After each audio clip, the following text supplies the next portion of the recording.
ఇప్పుడు మ్యారేజ్కి వచ్చి కూడా ఏం చేస్తుండో రేడు అప్పని అది నువ్వేంద్రా నా కెమెరా పట్టుకొని వచ్చినావు ఈ టైంలో. అది చూడు ఆయనకి ఎంత చెప్పినా మారట్లేదు.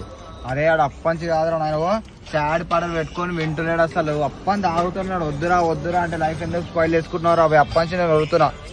ఏవో నీ అమ్మాయి పాటలు పెట్టుకొని నాకు అప్పంచి పిచ్చి వేస్తుంది. ఏం అర్థమైతలేదు. ఇది ఏం తాగుతున్నాడు. అవసరం అమ్మాయి తాగడం ఎంత?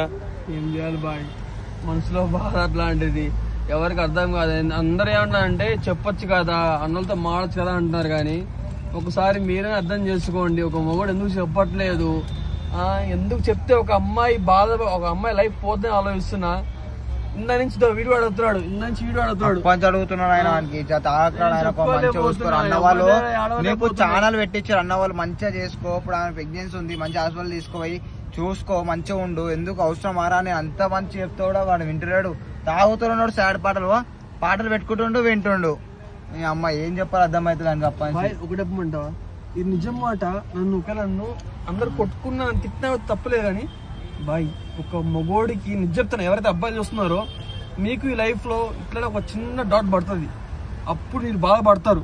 ప్రతి ఒక్క అబ్బాయి చెప్తున్నా, అమ్మాయిల కంటే వాళ్ళు కోపం అంటే ఒక చూసినప్పుడు అమ్మాయి బాధపడుతున్నా ఆలోచిస్తారు. కానీ ఒక అబ్బాయి చెప్తున్నా బాయ్ మీరు ఆలోచించండి. మీకు ఇదే సిచ్యువేషన్ వస్తే మీరు ఎంత బాధపడతారో ఆలోచించి కామెంట్లు కానీ ఏం చేస్తున్నారు. చాలా మంది లంచ్ కూడక ఏం రా ఏంది తప్పురా అని చెప్పంటారు. వీళ్ళతో వాళ్ళతో మాట్లాడుతున్నారు. తప్పు బాయ్. సరే బాయ్, తీ బాయ్.